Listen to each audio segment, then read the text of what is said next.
The confusing overworld begins. Hey everybody, it's BONDofGAMES, and welcome back to Let's Play Splatoon. In the last episode, we completed all of World 1, and in this episode, we're going to complete all of World 2. It's going to be a little bit longer this time around because there are 6 Zapfish to collect instead of 3, as well as the final boss. Now, I mentioned that the confusing overworld is going to be a thing. This is why. This is the first level right next to the start, right? But it's level 6. Now, as far as trying to find which level's which, let's go ahead and go to the Sunken scrolls since I've completed everything already. We need to be looking for level 4 in order to just keep going in order and have that be all willy-nilly. That is level 6. So, moving all around, I want to say, I want to say that finding some of the levels is harder than actually completing the levels. Now, I really don't think that's a good thing.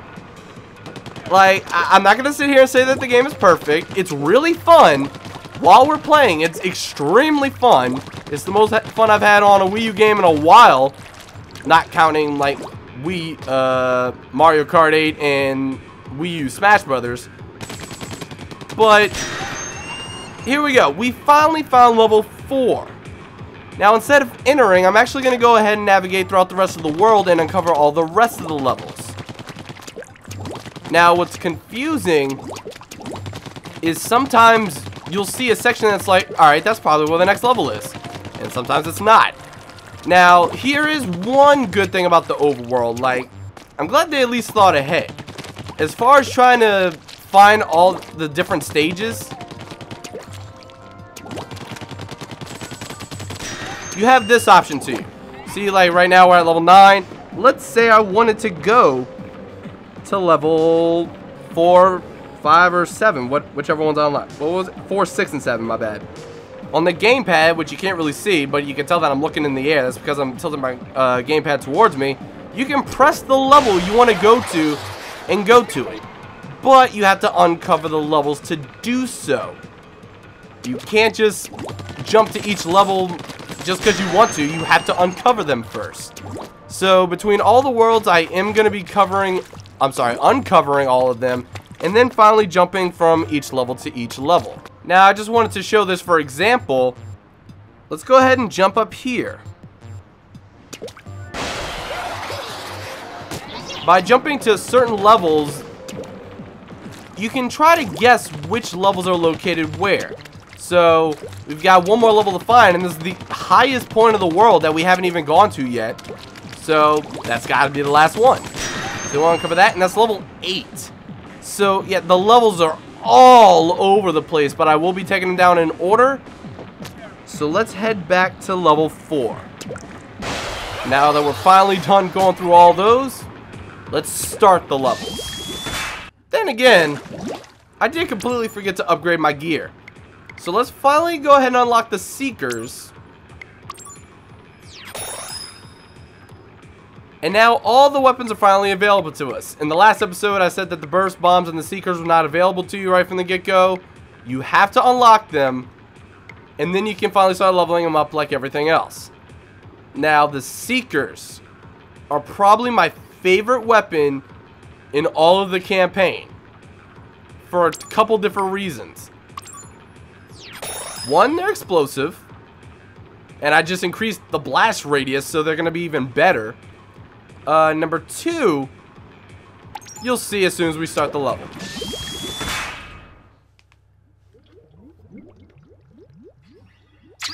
Alright, now by switching to the Seeker, that's something I'm going to end up doing a lot. I'm going to just start the level off by throwing one, following it, if they don't hit anything. But anyway, World 2, now we're introduced to these. So, like I said in the last episode, they do a very good job at letting you master one mechanic, and then hitting you with another one. Jeez! Yeah, sink me, you're surrounded. That's censorship, though. I actually died in the first level of World 2. I'm surprised. Well, I shouldn't be. I kind of stood still like a sitting duck. But again, as soon as you master one thing, they throw something else at you. And then as soon as you think that you're done mastering one mechanic, they'll mix the mechanic with other things, and you're going to have them all tied together.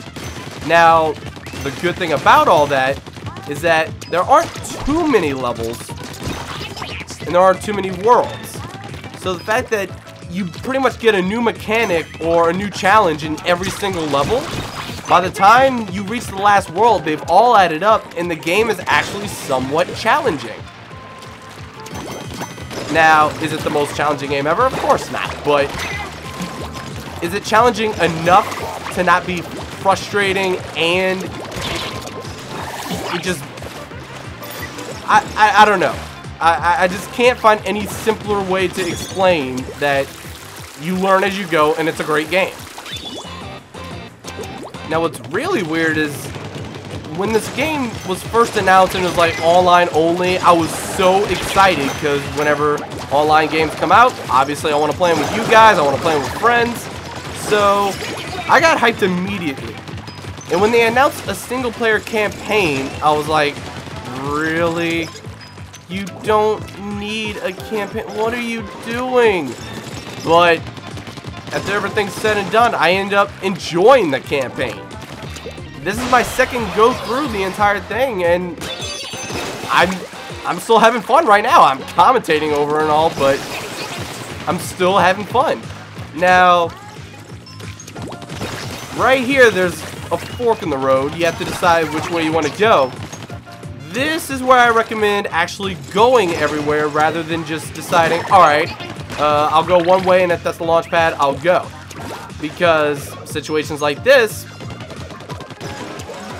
collectibles.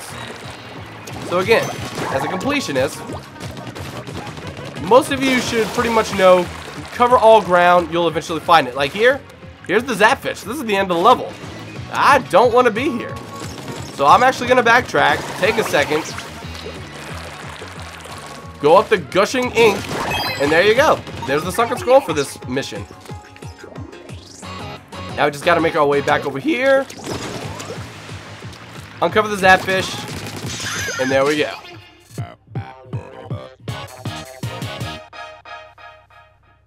So, just in that one level, we learned about geysers, we learned about going in different directions to decide which way you want to go as far as completing the level versus 100%ing the level, which is still just the sunken scrolls, but still, it's a collectible.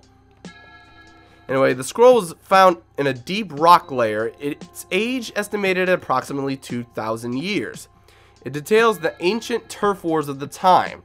It seems the basic 4 versus 4 battle format had already been established at this stage.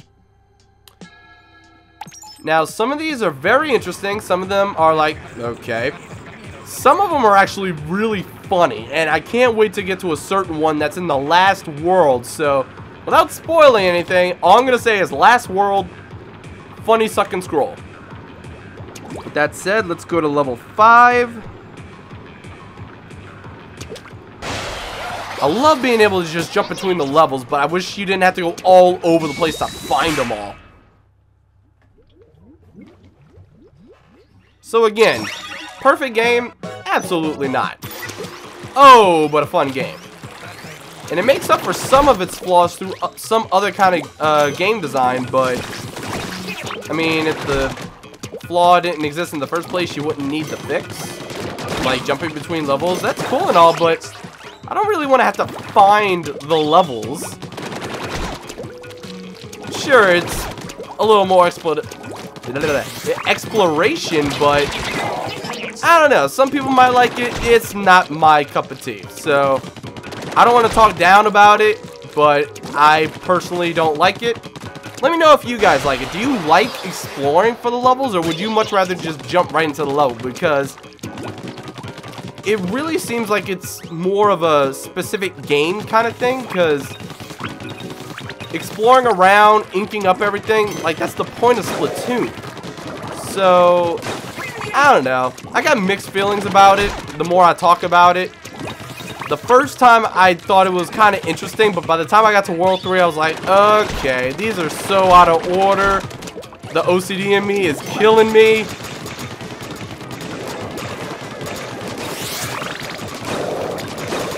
And these guys just don't want to die. Jeez. Alright, launch pad ahoy. Let's go. Alright, now here, we've got all these sponges that we've had since the beginning of the level. This is where the collectibles side got a little interesting. So let's go up here. As soon as it gets hit, it gets shrunk if it got hit by an enemy. It grows if it's hit by you. But if you let it get hit right here, there's a net down here that you can just go right through, and there's your sunken scroll.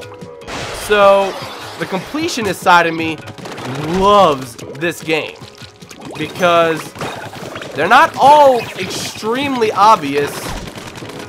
It might take you a little bit of time to find them all, but as small as each of these little sections are, I almost call it a planet because I'm still on that galaxy train. But anyway, they're so small of sections that you might as well just explore them all and try to find the sunken scrolls. Alright, now here I'm going to go ahead and let them shoot it. Oh no, they're actually hitting me. Okay. Ouch! I thought that was going to go overhead. Oh well. Now, here's a trick that works for most of the campaign. Like, they stopped and saw me.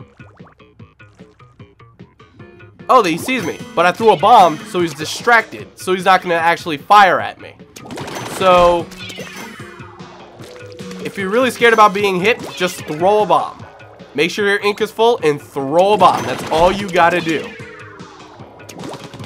Now, sure, it was more designed for enemies that have like shields and stuff, but it works against all enemies. They get a little freaked out because they're not so much targeting you as they are targeting opposing ink. So, you're carrying the opposing ink, they're gonna fire at you. But if you've got opposing ink and you're firing it at them, they're gonna freak out and look at it until it explodes. Sometimes they run away from the bombs a little bit. Sometimes they just stare at them. Either way, you can kill them or distract them with it. So, do what you can with whatever you got. Now here, this is overkill. They can't even see you.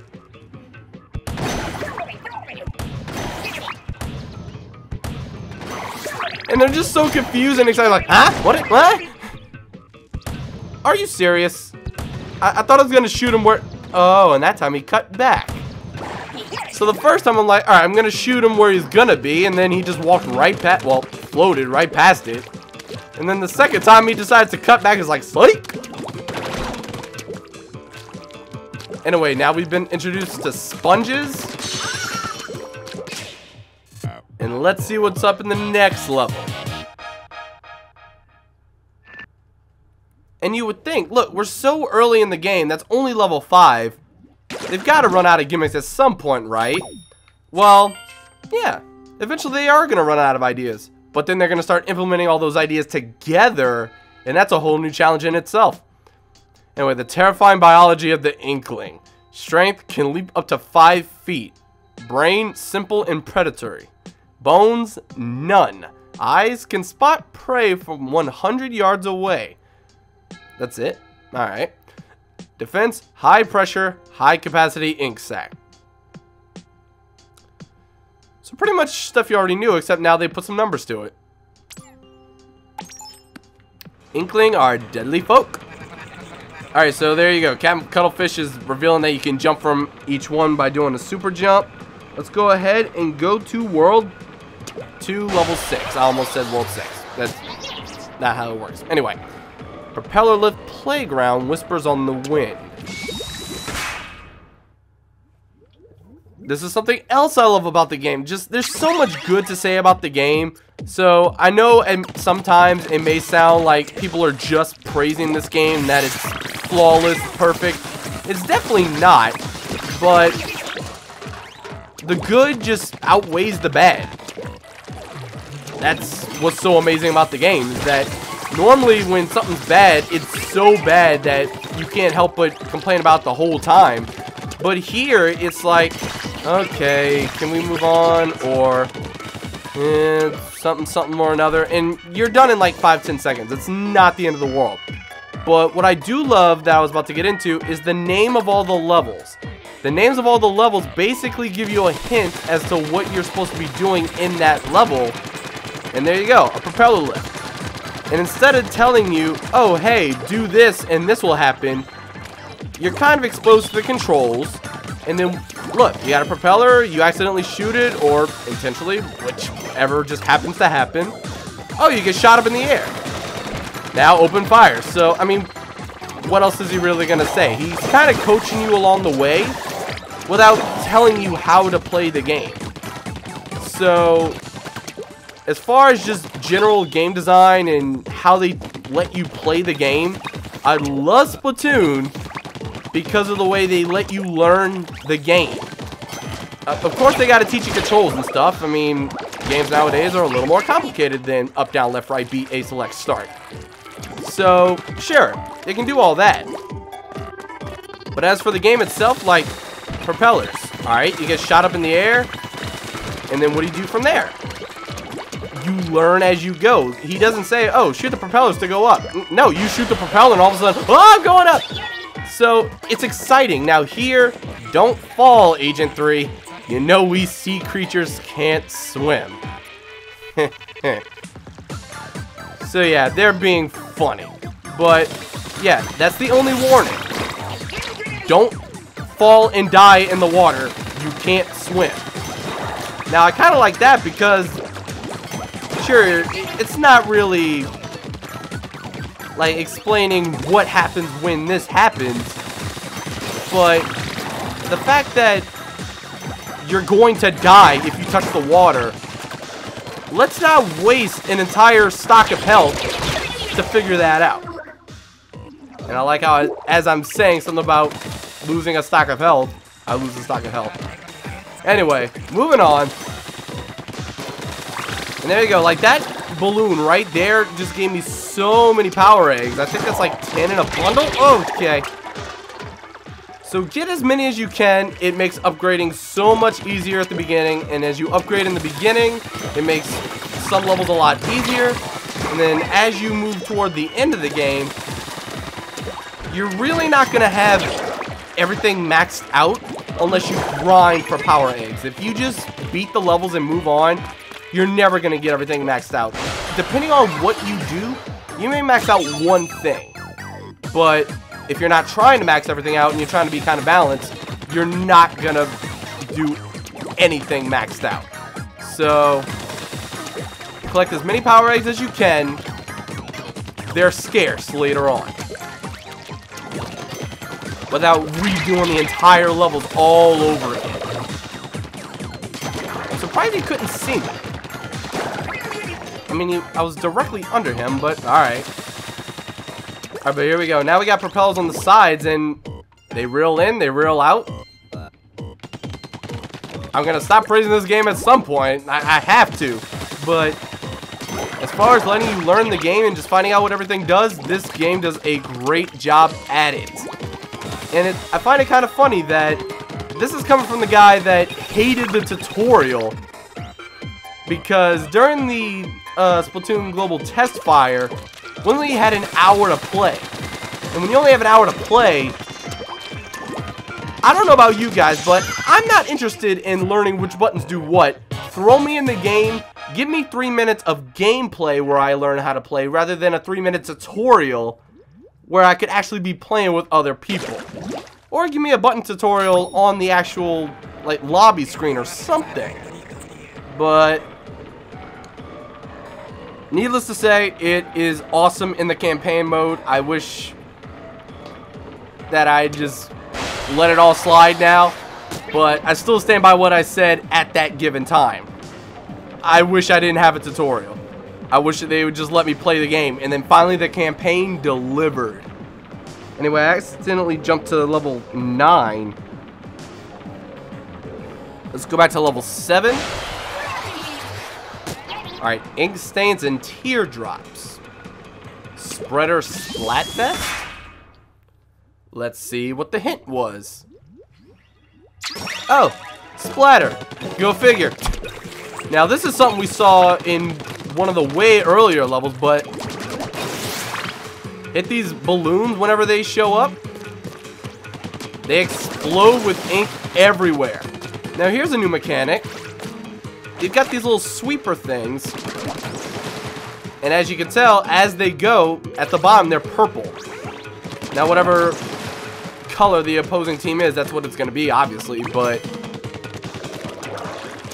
as it moves, it covers all your ink and turns into the enemy's ink. So you got to be a little cautious of that. That's going to be a little more challenging to deal with later. But again, as of right now, they're introducing it to us. It's a whole new mechanic. They do a great job at it. Alright, so let's just hop in, kill these guys, not a big deal. Alright, can I please jump over there? Nope. Now, I could just wait and go over the main piece, or do what I just did. So yeah, that's another thing about the game. They give you options. Some things are considered, I guess, like a speed run. Some things are considered, a long way, a short way, whatever. Choose which path is best for you, and move on. Alright, now here, what's he gonna say? He's like, so what's your favorite food, bucko? Mine be Krabby Cakes. Seafood humor. Okay. Moving on. Watch those spreaders heading your way. Alright, so here's another fun thing about the spreaders. They'll lead to different kinds of secrets. So you got a bunch of power eggs down here, but down there you can see that there's another chest or crate, whatever you want to refer to them as. They're really crates, but anyway. Exploring throughout all the world by messing with whichever gimmick they've got thrown at you, you'll learn where all the Sunken Scrolls are. Most of them have something to do with the gimmick of that stage. It isn't always the case, but a majority of the time it is. So earlier we got kind of a hint that, oh, you can just stay on them and they'll keep revolving. You probably already noticed that they kept revolving because they're just going around. So by noticing that they revolve around, they won't kill you. Jump down, Sunken Scroll, bada boom, bada bing. Gotta do a lot of things. Alright, now here, I wish that went up the wall. Like, the first time I played this level, I was like, please just have a ramp there. No. No. Anyway, checkpoint. Moving on. Explosion! Oh, wait, what's this? Oh, a lot of power eggs. I was wondering if that was just one or whatever, but it was a bunch of them. Yeah, that's another thing about the crates. They're either Sunken Scrolls or... Okay, hold up. They're either Sunken Scrolls or power eggs. And typically, the ones that you either have to look back for or the ones that are in hard to reach areas, they give you a lot rather than just one. So again, just try to collect as many as you can. You may or may not get a lot of them. And if you get a lot of them, they just all add up. Alright, so I'm just going to go ahead and go in reverse right here. Grab those. And here we go. Let's charge this all the way back up. And... launch pad. Alright, final checkpoint. So you can see the Zapfish is right up there. I thought I switched. Okay. I meant to switch to that. That didn't hit all of them. There's one that would hit all of them. Alright, so the one with the shield is blocking himself, and this guy was too far away. So, pure coincidence. No. Die. Die. Alright, sink me, you did. What? I'm sorry, but the censorship there, like with sink me over, like, anything else. I mean, it could be a number of different words. But most likely people would come up with the inappropriate ones. Like, when you switch the lingo into something related to the game, like, we're squids. Okay. Everything could be seafood related, basically. I didn't do level 6? Anyway, hold on. The ink sprayed during the turf war vanishes almost immediately after the battle ends. How environmentally friendly and incredibly convenient. So that's the explanation for how everything gets cleaned up after we do a turf war. Anyway, did I not do level 6?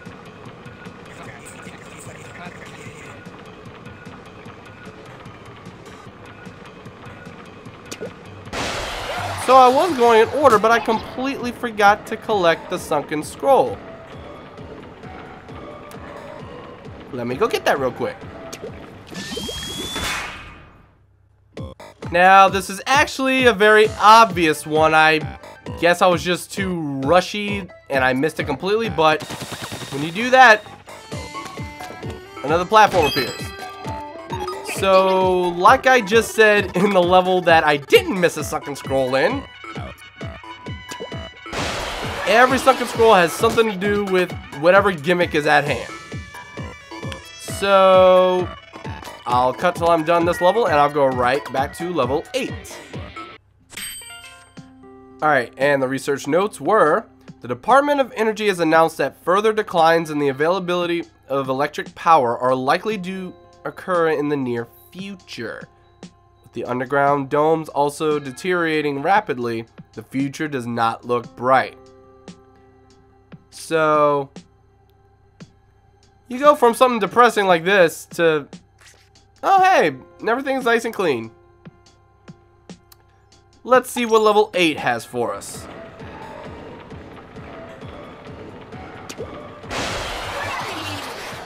Octoling Invasion Kelp Dome Showdown. Alrighty. Sounds like we're going right back to depressing. And am I the only one that gets a little bit of a Plants vs. Zombies vibe from this music? Like, I don't remember what kind of levels they are, but basically the challenge kind of levels. I don't know. The music seems kind of similar to me. Anyway, these scallywags can turn into octopuses and swim in ink too. So here's your new challenge. Fighting octolings that are basically just enemy controlled AI that can do everything that you can do. And here's one of those levels where you really have to explore because there's a lot of stuff everywhere. And it can be easy to miss the sunken scroll here. So, I believe I actually want to head up this long path, but before I do... Nah, come on, come on. I know I can do that. Never mind. I'm just going to follow the power. Oh, hello! At least they die rather quickly. Alright, thanks for the bravo. Really did not expect them to come right then and there at that second. Alright, so yeah, follow the trail of power eggs or find some alternate path and go for the collectibles. Alright, you're gonna want that armor. At least he didn't say you're gonna need that armor. Then I probably would have felt bad. Alright, but as you come over here, you can see we've already been to that area. And this is basically a top-down view of most of the map.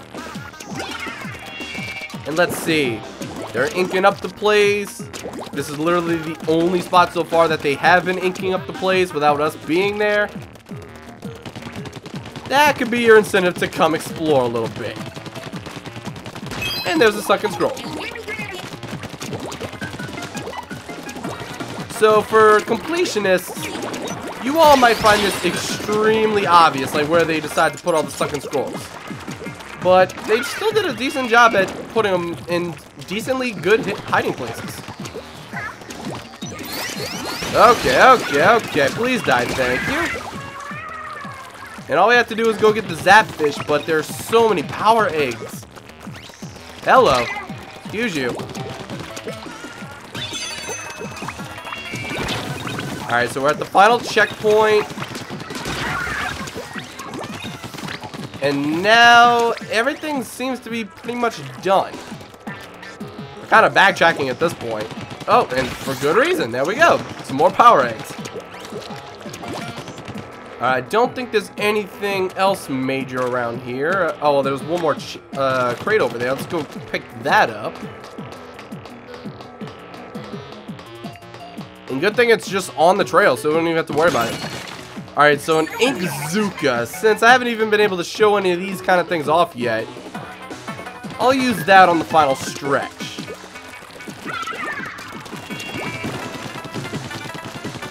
Alright, nothing in a crate, really. How dare you tease me, game? Anyway, let's keep moving our way around it. Where's the afterlife? Where are you? Oh, there you are. He was actually hiding. Well, he, it, I don't know. Anyway, fire at will.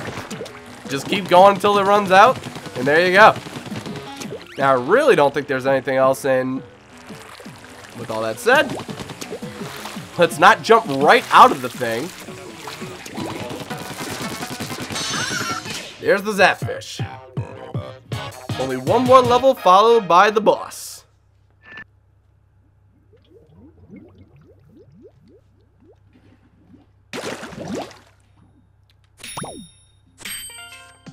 Paradise Lost by Octolangelo. Is it, not Octolangelo.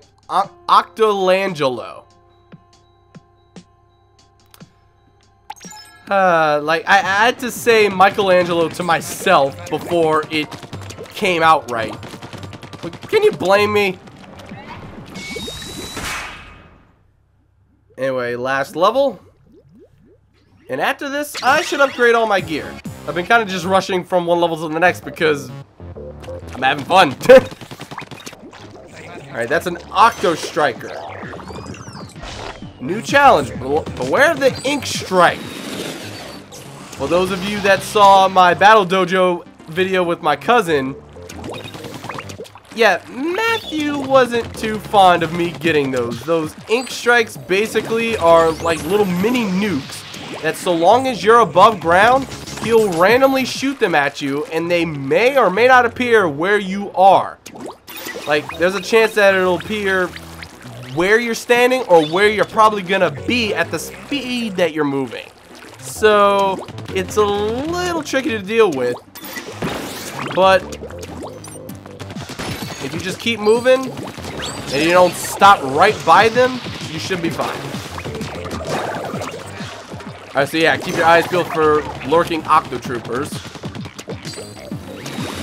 Yeah, I was about to run right into that if I hadn't looked up for a split second. Alright, no one over there. But they're all over here. Okay. See, look, they try to run away, but they can't. Especially when the Seekers lock on. I mean, they don't call them Seekers for nothing. Alright, what's in... Okay, more power eggs. I was kind of expecting armor, in all honesty, but, I mean, I'll take that! I'll take power eggs over armor, thank you. And it's so weird, like... eggs in trees.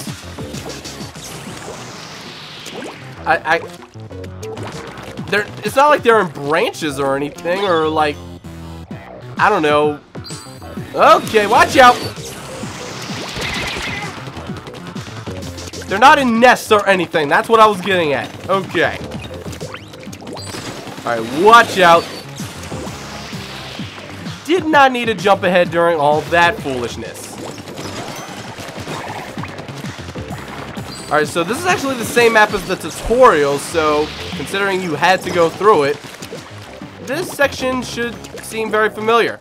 Only for some reason in the tutorial you had to do that, whereas here they just put a path for you to walk over. I find that kind of odd that the tutorial has the harder segment to go through, but whatever, let's just move on. Bravo. Alright, now. Alright, I only exposed him. I could have sworn I would kill him from doing that, but apparently not. I killed one of them, I think. Wait, did he? Okay. I think I killed one and two more just spawned right next to him. Seriously, there's just so many power eggs everywhere, and if you kill all the enemies, that's 3 more at a time. So make sure you kill as many enemies as possible when they're not required. Alright, blow all that up. Move right up the wall, but this time we got... Oh, come on! Something making things harder.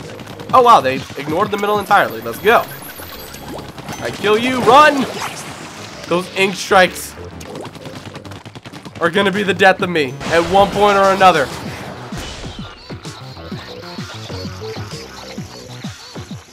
I'm getting that Mario Galaxy vibe again, but anyway.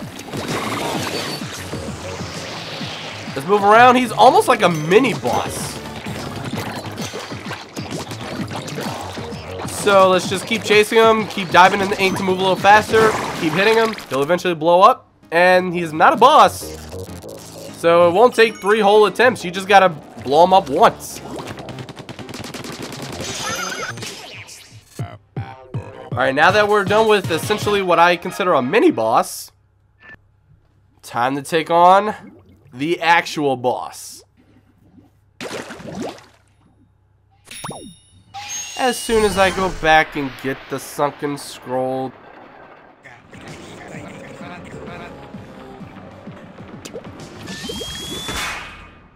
And I'm surprised my mind wasn't on this, because I was talking about this whole section right here. I looked dead at it and wasn't even thinking about it. But there's the last Sunken scroll. Now let's go to the final boss, and still before that, let's upgrade my gear. Alright. It seems that some Octarians can assume humanoid form. These specimens have superior physical capabilities and are highly aggressive. High-ranking individuals have kelp on their heads, but what motivates them, if anything at all? So basically, they're like us, but what's their motive? They're trying to say that they just have instinct to kill. That's all it is. They were born, they live to kill. That's it. Anyway, let's upgrade the gear. I kind of want to fill up the ink tank. Let's do that first. Because having more ink will make it easier to use seekers and stuff like that. And obviously we won't run out of ink as fast. Let's do one more ink tank. And one more seeker. A decent blast radius. And a decent sized ink tank. The burst bombs I'm probably never even going to level up at all. I mean, they're decent to have sometimes, but for the most part, I much prefer splat bombs and seekers. And then the hero shot, I might upgrade it once or twice, but it costs the most. And I'd much prefer just have the ink tank maxed out and then the seekers having a huge blast radius. So that's probably where I'm going to aim for by the end. And now without any further ado, shooting the sneeze. Alright, boss cattle, let's see what you got. The dreaded octo nozzle. I like how whenever you don't have ink, you just kind of creep along as a squid. It's adorable.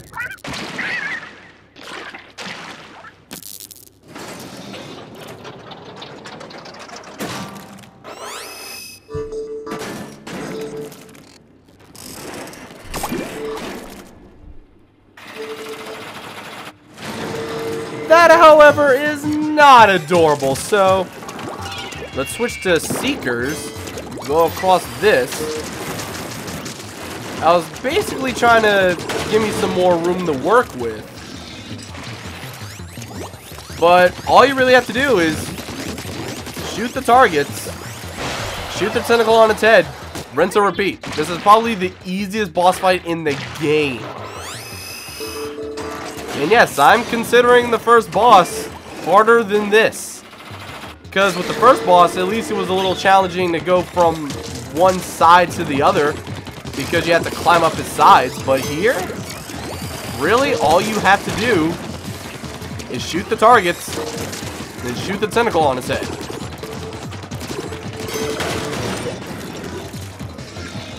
Ouch!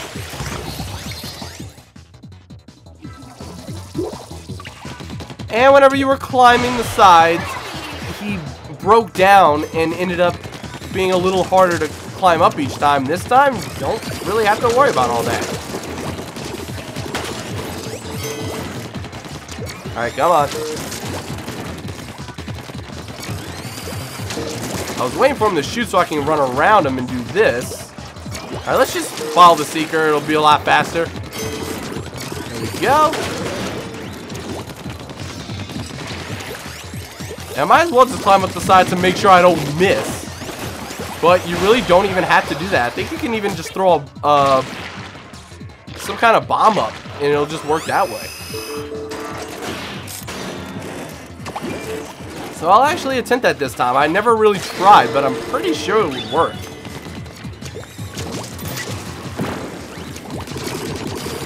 And now here's probably the biggest gap in difficulty for most of the bosses. Like, the first section you only hit one, the second section you only hit two, and then it takes a little longer. You gotta go all the way around.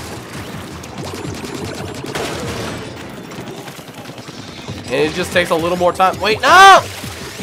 Why'd I do that? Why'd I do that? That was so dumb. I decided like halfway through, oh wait, I wanna throw a bomb at him. Alright, wow, they're actually all right here. Has it always been like that and I haven't noticed? Okay, there we go. Now we gotta hit some more. Okay. There's the fourth one. Alright. No, no, no. I threw the wrong one and that ruined everything, but I'm still gonna try it. Alright, come on. Last two. Last two. And while he's spinning out, I'm gonna recharge.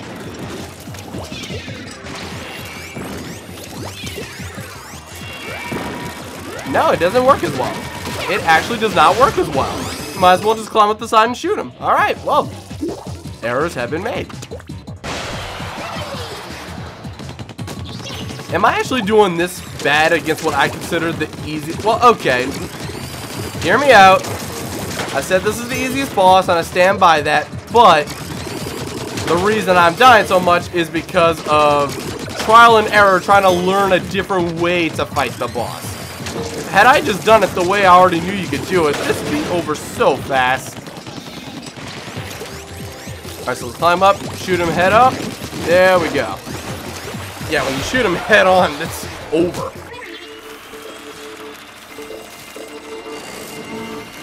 He reminds me a little bit of like a Donkey Kong Country Returns or a Tropical Freeze style kind of boss. Huh. Anyway, moving around. Put some more power eggs. Free Sunken Scroll. Zapfish.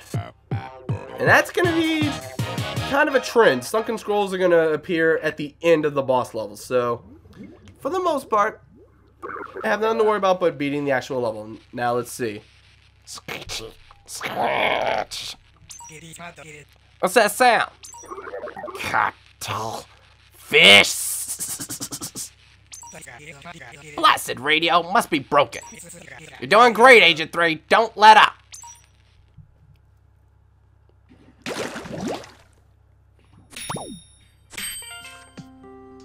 Alright, so another weapon blueprint. And now we've unlocked level, well, world 3.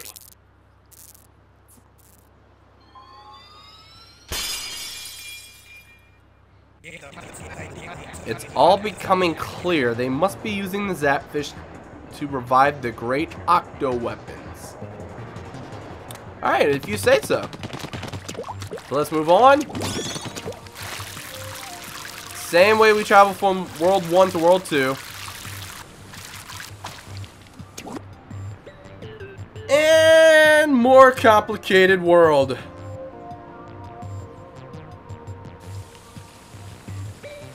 Just like before, I'm gonna save all the exploring for the next episode. And you can go ahead and check the playlist or click the annotation on screen to move to the next episode right now. And until next time, thank you all very much for watching. Don't forget to leave a like if you enjoyed. And goodbye.